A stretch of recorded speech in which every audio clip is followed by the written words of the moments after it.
So, hello guys, welcome back to my vlog again. So, nandito tayo sa may Adana Kebab and Restaurant. Ito ay Turkish kebab, Turkish flavor or ano, basta yung kebab. So, namimiss namin guys sa mga Arabic food, kaya naisipan namin pumunta dito. Ang location nga pala nito ay nasa Banani guys, Banani. Kikita mo to sa Banani. So, masama namimiss yung mga pagkaing Arabic food. Punta lang kayo dito sa may Adanas Kebab and Restaurant. So, ayan. May mga pasensya na kayo sa akin. Boses, medyo masama yung pakiramdam natin ngayon dahil mag-change weather na naman. So, ayan yung kanilang mga menu guys. May pang single, may pang double, may pang family, at may pang maramihan siya na mga package.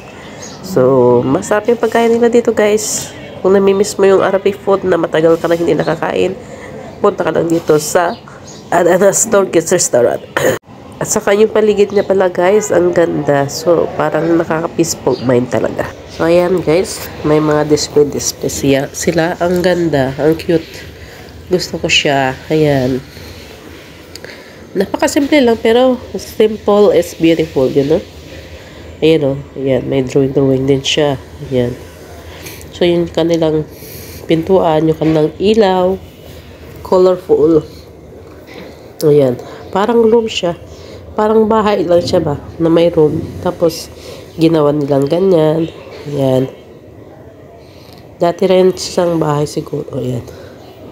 So, ayan yung kanilang menu book. Turkish Adana Kebab and Restaurant. So, marami kang mapagpilian ng mga pagkain dito sa kanilang menu, guys. Ayan. Masarap. May mga juice din sila.